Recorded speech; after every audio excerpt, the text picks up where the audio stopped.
Vemos, Chiche, y ahora arrancamos, Gracias, Chiche. Martín. Ahora sí, arrancamos la tarde de Crónica. 14:16 en la República Argentina. Estamos en vivo, por supuesto, señoras y señores. 14:17 ahora. 24 grados 3 décimas en la ciudad de Buenos Aires. Y ahora, atención. Filadelfia, el templo del horror. Los acusan de esclavizar a 100 fieles. Procesaron a 15 líderes. Chicos, cuidado que se escucha.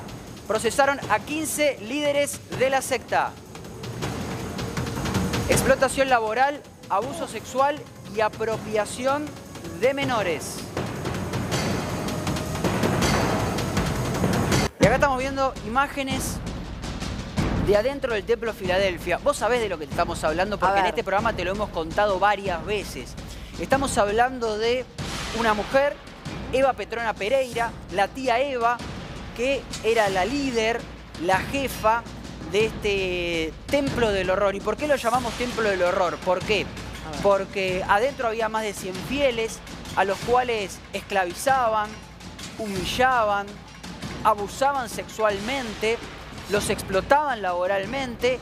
Al lado de este templo había unos hornos, había como una especie de fábrica de pan, una panificadora, como reza nuestro graf, y los esclavos, porque hay que llamarlos así, esclavos, salían a vender ese pan. El tema es que no les pagaban un sueldo por eso, sino que la retribución que ellos tenían por estar vendiendo 12 horas el pan en la calle eran golpes, insultos, gritos, violaciones, abusos sexuales, de todo tipo, e inclusive a una persona por decir que era gay, aparentemente le indujeron al suicidio. La verdad que todo tipo de vejaciones, ¿no? De este templo que estaba inscrito en el Registro Nacional de Cultos.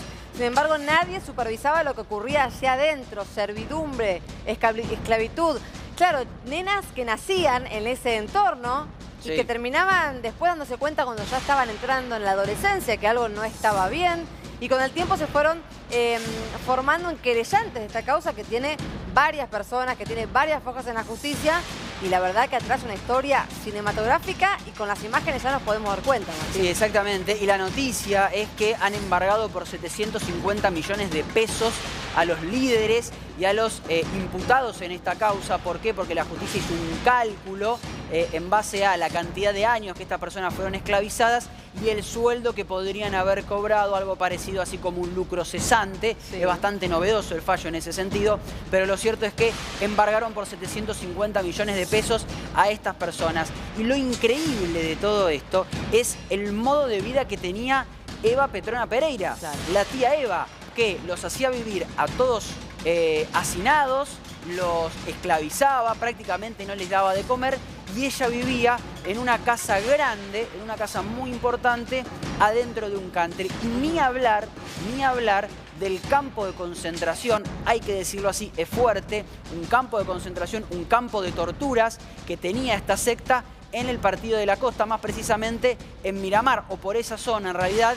Tenían un lugar, un campo donde aquel que se portaba mal, es decir, aquel que por ahí llegaba un poquito más tarde o aquel que osaba a ponerse en pareja con alguna de las otras personas del templo, las metían adentro de una camioneta, las llevaban a este campo de torturas y ahí directamente les hacían todas las vejaciones posibles a modo de castigo. Claro, porque dentro de esta logia se armaban hasta los matrimonios, ¿no? Claro. A las personas más jóvenes les adjudicaban, por así decir, les imponían la pareja con la que tenían que casarse. Algunas aceptaban y otras mujeres no, pero claro, muchas de ellas pasaron la infancia hasta que entraron en la adolescencia, insisto en esto, y se empezaron a dar cuenta que estaban cooptadas por esta secta. Entraron porque sus padres, vulnerables muchas veces en cuanto a las posibilidades económicas, vulnerables porque estaban en la calle, porque acudían a la fe, como muchísimas personas, pero claro, del otro lado no había gente de fe, había estafadores, había gente que está denunciada hasta por apropiación de menores de edad. La verdad que esto que está ocurriendo ahora, Martín, pareciera poner un poco de justicia a todo lo que es esta historia. Exactamente, estamos hablando de también abusos sexuales. ¿Por qué? Porque esta mujer lo que hacía, esta mujer, la tía Eva, los ponía en ronda en las misas que hacían, o en las celebraciones religiosas que ellos hacían, acá, en este lugar que nosotros te estamos mostrando en la mitad de la pantalla, los ponía en ronda a los hombres, los masturbaba y los hacía eyacular. Y decía ella que eso era una ofrenda para Dios. En realidad lo que estaba haciendo era un abuso sexual, una violación, y ni hablar de lo que le hacían a los menores de edad, que los desescolarizaban, es decir, no les permitían ir a la escuela. ¿Por qué? Porque los tenían horas y horas vendiendo el pan en la calle, y de eso, todo eso que ellos ganaban, los empleados, que eran a veces menores, a veces mayor edad, no se quedaban absolutamente con nada. La recompensa era vivir en unas casas que ellos tenían, en unos departamentos absolutamente hacinados. ¿Y por qué estas personas no se escapaban? ¿Por qué no se iban? Porque el control psicológico que tenía la tía Eva sobre estas personas era total, era absoluto. Mirá, escuchá este audio.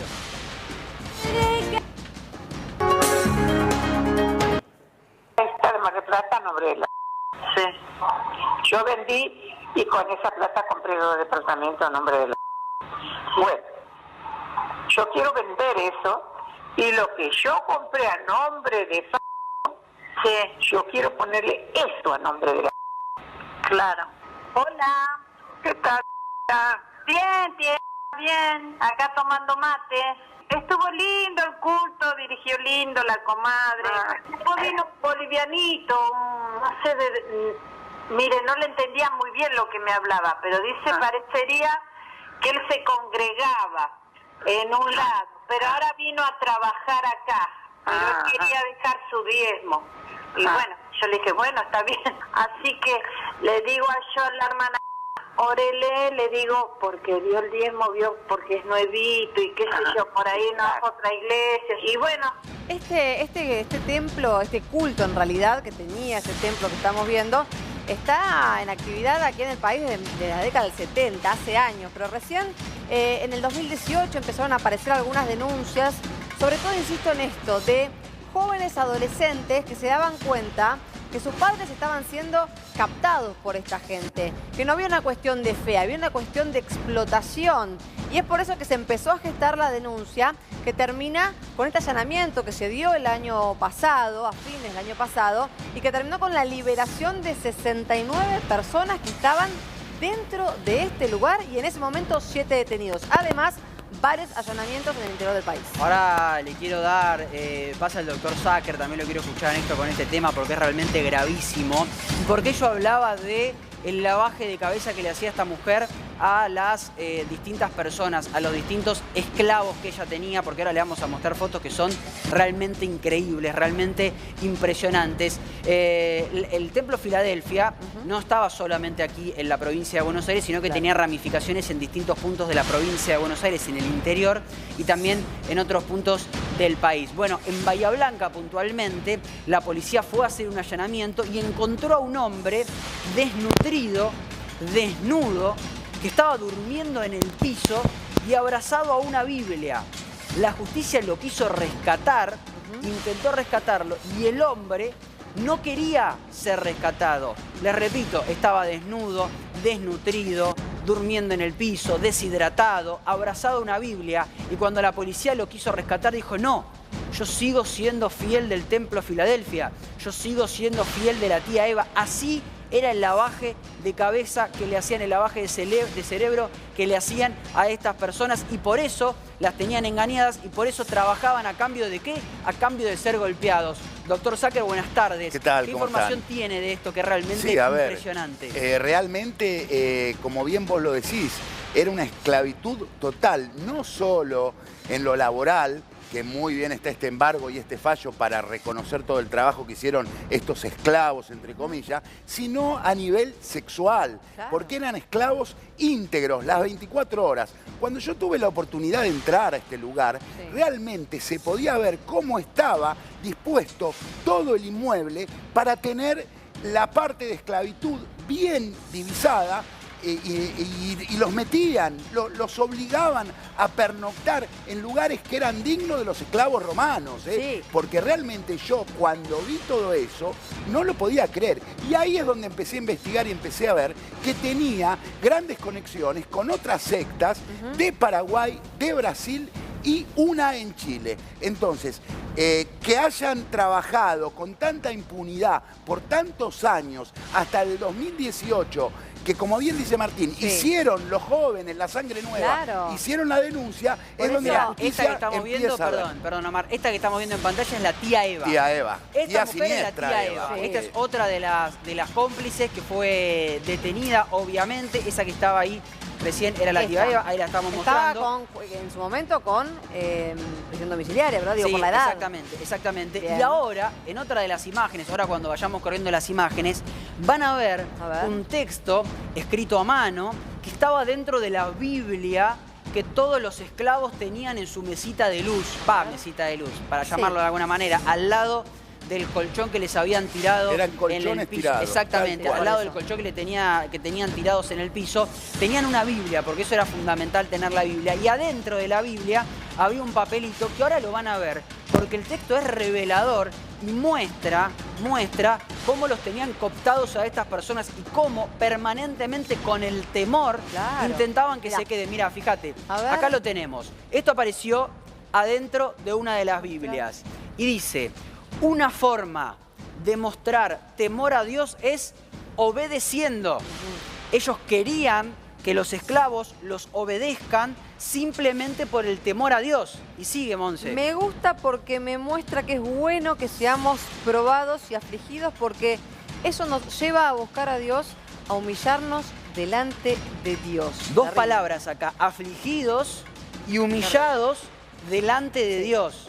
O sea, ellos lo que están intentando inculcarles acá permanentemente, no solamente en este escrito a mano, es que ellos tenían que tenerle miedo a Dios. Claro. ¿Y quién era Dios para ellos? La tía Eva. ¿Quién era Dios para la ellos? tía Eva, claro. que Tía navegaba por el delta con un gran yate, que compraba campos, inmuebles y almorzaba todos los domingos en Puerto Madero. Claro, porque acá hay que aclarar algo. El problema no es la fe. El problema son estos inescrupulosos, estos delincuentes, estos mafiosos que se esconden detrás de la fe. No tiene nada que ver con la fe, la tía Eva. Pero la gente que la agarra por ahí en un mal momento, la agarra en un mal momento económico, sentimental, y se aprovechan de esa gente. Claro, empezó a lucrar con la religión. Es una estafadora que empezó a lucrar con la debilidad y, como bien vos decís, los malos momentos del otro, y mezclaba un poco de religión. Entonces, a una mente que realmente está depresiva, perdida, o pasando un peor momento, la ven a la tía Eva, que aparece tal el Papa Francisco, y dice, esta es la mujer que nos va a mostrar la luz. Y ella repetía una frase: yo les voy a mostrar la luz, chicos. Exactamente. Yo les voy a mostrar la luz. Y eso causaba en la gente que estaba sin rumbo prácticamente entregarse en forma devota al 100%. Acá hay algunas declaraciones que tenemos, a las que pudimos acceder, de personas que pudieron escapar de esta secta. No hay muchas que hayan podido escapar antes de todos los operativos, ahora sí fueron rescatados. Y dice esta persona, y escuchen atentamente: no estaba bien visto ir al colegio. Cuando mis hermanos fueron a vivir al discipulado, dejaron la escuela. Yo fui hasta los 11 años, hasta que me obligaron a abandonar, y también me puse a vender pan. Las reglas eran muy estrictas, dice esta persona. Si llegabas tarde de vender, si nos veían en la calle sin hacer nada, o si salíamos del templo sin permiso, hacían una reunión de jóvenes, así la llamaban, en donde nos leían un versículo de la Biblia que hablaba de desobediencia, y delante de todos debíamos soportar el castigo. ¿Cuál era el castigo? ¿Cuál? Golpes y cachetazos, además de humillaciones con insultos. Ella, por la tía Eva, nos decía que era la sierva de Dios, esto que decía recién Omar, y que él, Dios, hablaba a través de ella. Era la que le decía a la gente que debían vender su casa para entregársela al Señor, y la que los convencía que debían servirlo. ¿Por qué? Porque para captar fieles, ella lo que le decía es: ustedes tienen que vender sus bienes, porque los bienes ya no les pertenecen. Ustedes tienen que vender esa casa que tienen, porque ese dinero ya nos pertenece a todos nosotros, y ese dinero hay que dárselo a Dios para que todos podamos vivir en comunidad. ¿Y qué hacía la tía Eva además? Hacía esta fiesta del Señor. Tremendo. ¿Qué hacía? Convocaba a este templo que estaba en la zona oeste del conurbano bonaerense, porque no estamos hablando de otro país, no estamos hablando ni siquiera de otra provincia, estamos hablando aquí a metros de la capital federal. Y lo que hacía esta mujer era, claro, esto: ella venía a hablar en nombre de Dios. Por eso digo que nada tenía que ver con la fe. era una estafadora, como lo decía Zucker. Entonces, claro, le decía que se despojen de sus bienes, que empiecen a vender para poder llevar el dinero al templo y así en algún punto hacer feliz a Dios. Nada tenía que ver con quería agregar esto, un Zucker. detalle. El Sí, artículo claro. 172, que es la estafa, te anuncia que tiene que haber un ardid, un engaño para indisponer del dinero a otro. Y justamente el ardid o el engaño era la creencia de que ella hablaba con Dios. Claro. Y la gente en su debilidad creía que hablaba con Dios. Y a la noche, Sí. cuando contabilizaba el dinero, ella decía que iba a tener las charlas con Dios. Se encerraba en su habitación, obviamente era contabilizar el dinero, Sí. y salía diciendo qué había dicho Dios del trabajo infantil que esta siniestra le hacía hacer a todos los Perdón, menores. ahora Monse va a dar Sí. otro dato que es importante, pero búsquenme por favor, Sí. que la tenemos la foto, estamos trabajando en vivo, obviamente nos va llegando información de la habitación de la tía Eva, porque les quiero marcar un detalle que es impresionante de lo que pasaba adentro de la habitación de la tía Eva. ¿Sí, Monse? Este dato para decir que esta causa había comenzado en la Ayudantía Fiscal de Delitos Conexos de la Trata de Personas, pornografía infantil y grooming. ¿Por qué? Porque el hijo de una de estas personas que ya estaba esclavizada hacía tiempo fue la que prendió la alarma y se acercó a denunciar esto para que el Ministerio Público Fiscal finalmente avance en algo que terminó, insistimos, con 69 personas liberadas de la esclavitud, literalmente. Exactamente, acá hubo un gran trabajo cuando la justicia actúa mal, lo decimos, y cuando la justicia actúa bien también. Hubo un gran trabajo del fiscal Santiago Markevich y también del juez Barral, juez que ya no está más en la causa porque ahora ascendió a camarista, pero acá hubo un gran trabajo de la justicia. Ahora fíjense esta foto, por favor. Esta foto es la habitación, es del interior de la habitación Suntuosa. de la tía Eva. Ahora fíjense un detalle, acá hay como una especie de cesto de mimbre, Sí. abajo, ahí está tapado por el gras, pero acá lo voy a poder marcar.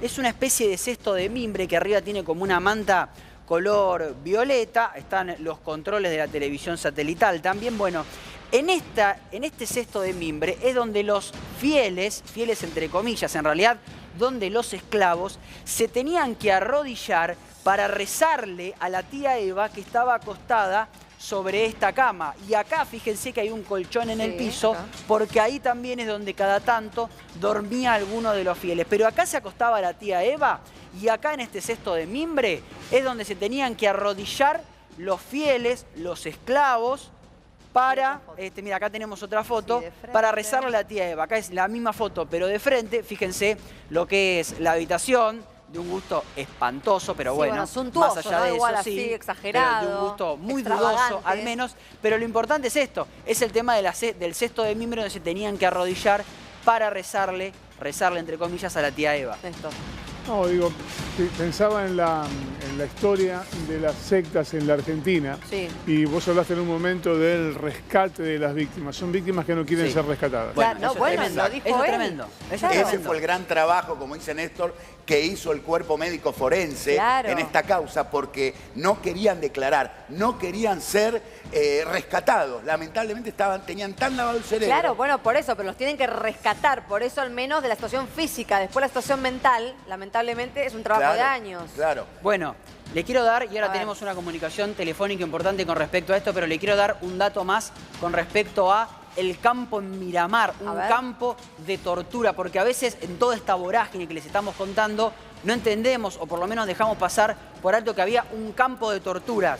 Dice uno de los testigos, ellos, por dos chicos que desobedecieron, en el templo se habían puesto de novios, cosa que en el templo y para esta mujer que están viendo ustedes en la pantalla, la tía Eva, era un pecado.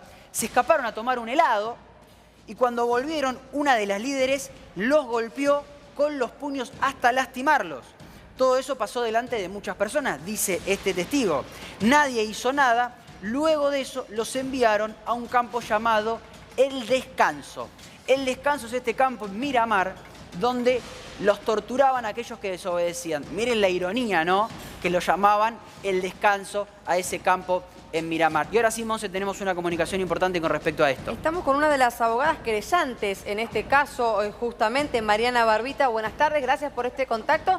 Bueno, contanos algunos detalles a los cuales seguramente vos has accedido en esta causa que debe tener muchísimas fojas y muchísimas historias. Hola, buenas tardes. Bueno, gracias por llamarme. Sí, les cuento, efectivamente yo acompaño a Julieta Coria como apoderada. Somos querellantes, ella y su familia, digamos.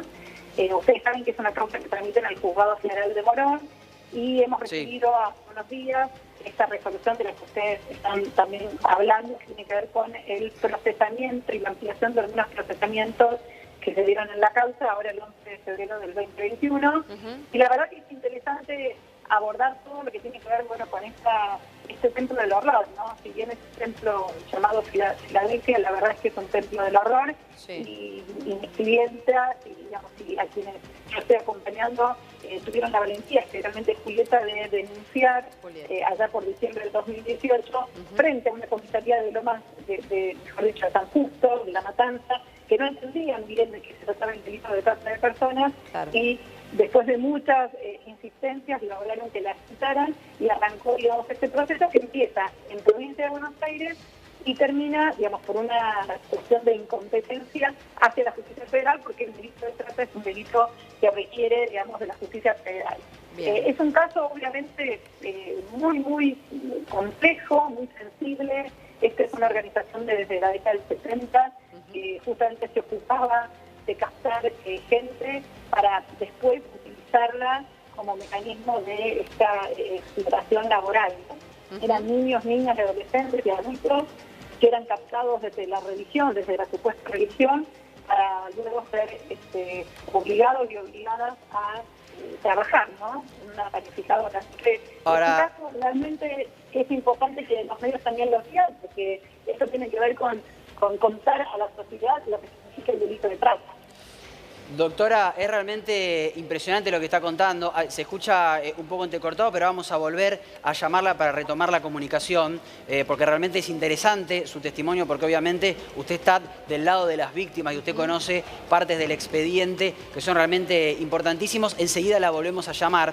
Pero otro aspecto increíble que tiene todo esto, que recién lo comentábamos, pero que a veces pasa desapercibido, es que uno pensaría que las personas captadas son por lo general personas muy vulnerables desde lo económico, que los llevan y les dan un lugar para vivir a cambio de que vendan pan por muchísima cantidad de horas y eran maltratados. Bueno, no era tan así. No todas las personas que terminaban siendo esclavos eran personas en estado de vulnerabilidad económico. A veces eran personas que hasta tenían su propia casa, que tenían sus vehículos, que tenían sus bienes inmuebles, y esta mujer, a través de la fe, entre comillas, los terminaba convenciendo, les enjuagaba la cabeza de tal manera que los convencía para que vendan esas propiedades porque ya no les pertenecían, porque ya eran parte de Dios, porque Dios no quiere que vos tengas cosas tuyas y Dios quiere que todo sea de todos. Entonces los hacía vender esas propiedades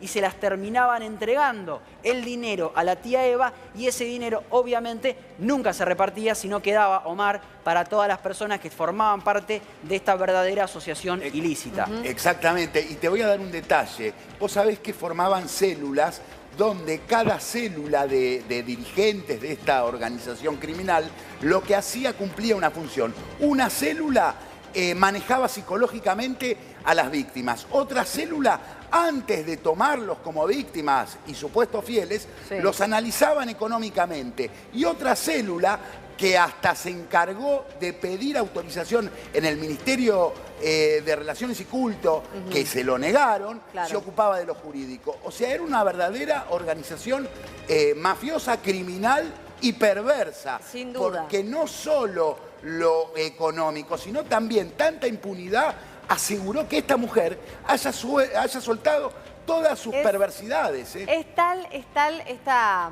lavada de cabeza que se le hace a esta gente, insistimos, en nombre de la fe, pero nada tiene que ver con la fe. Esto no es contra la religión, es contra quienes se aprovechan de la religión, como la tía Eva, que no actuaba sola la tía Eva. Pero Julieta, quien fue nombrada recién por Mariana, por la abogada, es la que impulsó esta causa. Y ella llegó junto con sus 6 hermanos allá por la década, por el año 2000, con la crisis del 2000. Porque siempre sabemos que las crisis que empobrecen más a la gente, que la dejan más expuesta y más vulnerable, son el momento donde estas sectas proliferan, justamente. ¿Por qué? Porque la gente está mal, no tiene plata, está mal anímicamente y obviamente, Omar, se aprovechan de esto. Empieza el vicio, el vicio mental, el vicio psicológico, o sea, viciar, absorber la mente del otro. Y, a ver, claramente es un delito. Sí, claro. Esta mujer tiene varios delitos en concurrencia que ahora va a tener que afrontar a la justicia, Sí. pero realmente hay muchas más de estas sectas que no se dan a la luz y que se tendrían que investigar. O sea, tiene que haber, a mi entender, como hay en otros países del mundo, una parte de la policía dedicada específicamente a manejar esto, porque como dice Néstor, las víctimas no quieren ser rescatadas. Claro. Y al no querer ser rescatadas, No complica denuncian. mucho que Ahora- la justicia investigue y entre en esta organización. ¿Cuál era el fin de todo esto? A ver. ¿Cuál era el fin de todo Que la esto? tía Eva El- se enriquezca. El fin económico, por Claro. supuesto. Económico. Y les voy a dar un detalle. La tía Eva cobraba una pensión por ser jubilada. Cobraba una pensión del ANSES. Es más, todos los días 10 la tía Eva iba y cobraba su pensión del ANSES. Pero ¿saben qué tenía además de la pensión la tía Eva? ¿Qué? Le vamos a explicar por qué no necesitaba la pensión la tía Eva. Tenía. Porque se había comprado una casa de fin de semana en un country, en un barrio privado llamado La Bequerencia Farm Club. Como verán, tenemos información de todo, tenemos documento de todo. Se trata de un country ubicado en el kilómetro 129 de la ruta 41, cerca de San Miguel del Monte. Se trata de un complejo que cuenta con 2.150 hectáreas, en las que hay obviamente canchas para hacer equitación, canchas o no, espacios para hacer equitación, jugar al golf, al polo. En ese lugar adquirió esta chacra, que es la chacra número 16, la de la tía Eva tiene 3 hectáreas. Recordemos que estamos hablando de La Bequerencia Farm Club. Ese es el nombre del country donde la tía Eva compró con la plata de los fieles, con la plata de los esclavos, compró esta lujosa casa en el country que tiene un valor de $500.000. 500.000 Mientras dólares. la tía Eva iba todos los días y cobraba la pensión del ANSES, como vos seguramente que estás del otro lado, bueno, gracias a todo lo que robaron, se terminó comprando una casa en un country por $500.000. Pero en realidad esos $500.000 no habían salido más que del trabajo y el sudor de los esclavos. Y de también los bienes. de esos bienes, los bueno, bienes, por claro. eso mismo, también de esos bienes, pero que eran cooptados por la secta gracias al miedo. Gracias a que le hacían laburar, por ejemplo, 12 horas vendiendo pan, y si no podían llegar a venderlo, bueno, le decían que tenían que pagarlo, si es que tenían esos bienes, con un auto, con una vivienda, con un título de propiedad. Y ahí fue haciendo un trabajo de hormiga la tía Eva, pero que no actuó sola.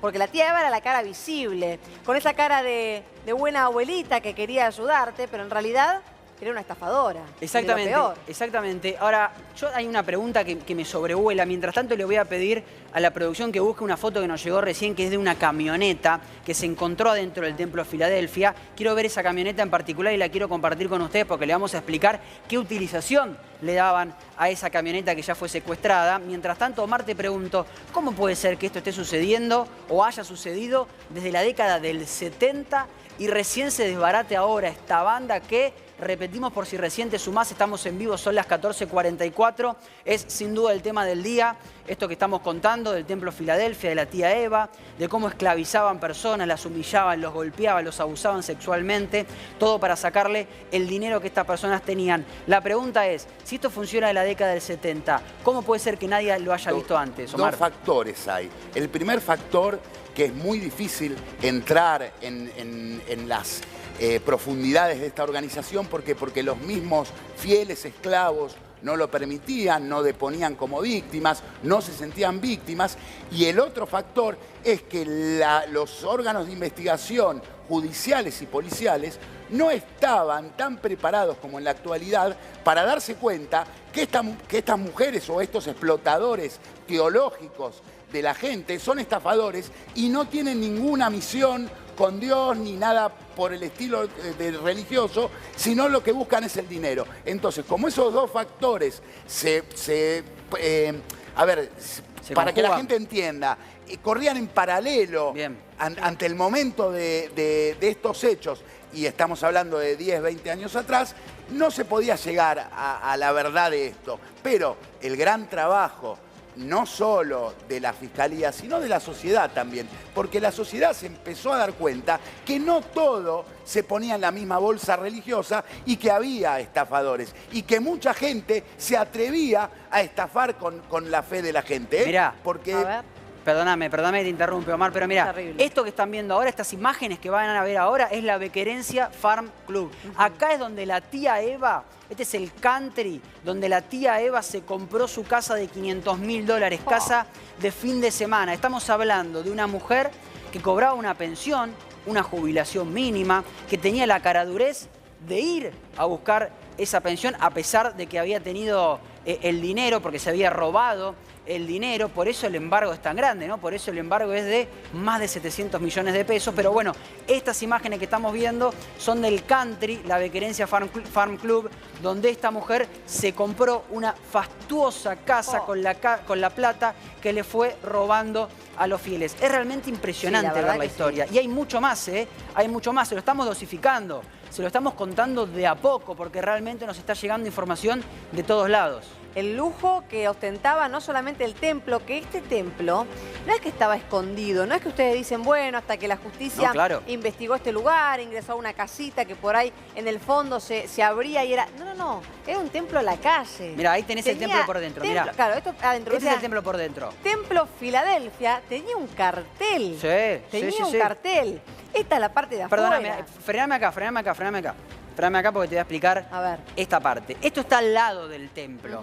Esta edificación que ustedes ven en rojo, que ya que fue pintada en los últimos meses antes de los allanamientos, bueno, acá es donde vivían todos los fieles, todos los esclavos vivían en condiciones de hacinamiento. Y acá abajo, donde ven que aparecen como unas especies de hojitas o algo por el estilo, las rejas, exactamente. Bueno, acá es donde estaban los hornos para hacer pan. De acá es donde salían los esclavos, algunos de ellos menores de edad, chicos muy chiquitos de 12 o 13 años, que los habían sacado del colegio para llevarlos a vender. De acá salían con el pan y estaban entre 12 y 14 horas vendiendo en la calle. Y ahora van a ver en otra de las fotos la fachada del Templo Filadelfia, porque como dice Monse, el Templo Filadelfia no se ocultaba. El Templo Filadelfia estaba bien a la vista, con un cartel que decía Filadelfia. Todos los vecinos lo sabían, todo el mundo sabía que ahí funcionaba un templo en el cual pasaban cosas raras hasta que llegó la justicia. ¿Y por qué lo sacaban a los 12, 13 años como mucho del colegio? ¿Por qué? Porque, claro, a esa edad ya empiezan a poder contar lo que viven, ¿no? Digo, cuando uno, los primeros años, que aprendan a sumar, a escribir, a hablar, a relacionarse, para poder utilizarlos cuando ya a los 13, 12 le decían, bueno, hasta acá llegamos. Vamos a vender pan, 12 horas a la calle. 2021, 2020 ocurrió esto, no ocurrió hace 30, 40 años. Miren, esta es la fachada. Esto es lo que decía Monse recién. Fíjate, estas son las imágenes del allanamiento. Templo Filadelfia. Templo Filadelfia, o sea, estaba claramente a la vista, lo veía todo el mundo, por eso a mí me llamaba tanto la atención que esta organización funcione de la década del 70. Por ahí al principio no hacía las mismas cosas que terminaron haciendo al final, eso es verdad. Pero llama muchísimo la atención. Ahora sí quiero ver la foto. Búsquela tranquilo, estamos trabajando en vivo, obviamente. Pedimos disculpas por las desprolijidades, pero nos va llegando la información. La foto de la camioneta. Ahí está la foto de la camioneta. ¿Por qué esta camioneta es importante y por qué la justicia la secuestró?